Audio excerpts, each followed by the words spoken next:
The European Union has given its support to the Paris climate change deal in signing ceremony at the European Parliament. The 28-member bloc will ratify the agreement later in the week.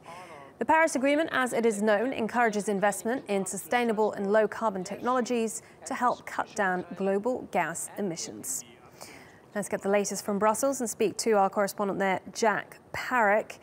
Jack, so talk us through what exactly the overall significance is of the European Parliament signing on this Paris Agreement.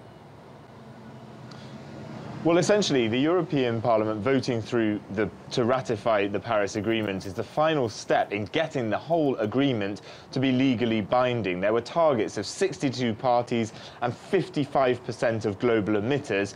Once that amount of parties ratified, then the Paris Agreement would come into force in 30 days. So it's still not completely in yet, but it is in the process. There's a 30-day period, and then the Paris Agreement will come into force. Essentially, the agreement is to try to make sure that global increase in global temperatures does not go above 2% of pre-industrial levels, with an ambition not to go over 1.5 degrees Celsius of pre-industrial levels.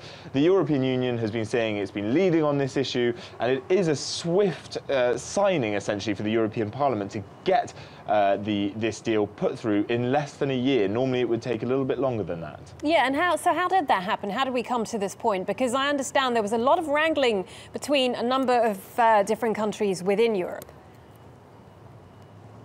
Indeed, so it's been a very complicated set of discussions, but essentially what's happened is that they have bypassed a lot of legislative measures to mean that the European Union Council of Environment Ministers, so a minister from each country, each 28 EU country, they put forward, they essentially pushed it through last week, and then it needed to go to the European Parliament today, that has done it relatively quickly. This is quick for the European Union.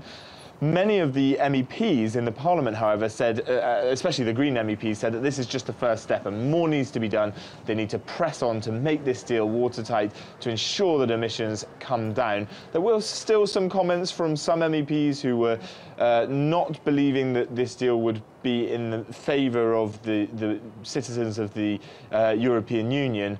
But there was a surprise visit from the UN Secretary-General Ban Ki-moon as well, his probably last visit to the European Parliament, to really sign off on this Paris Agreement that was considered a big success for all the parties involved.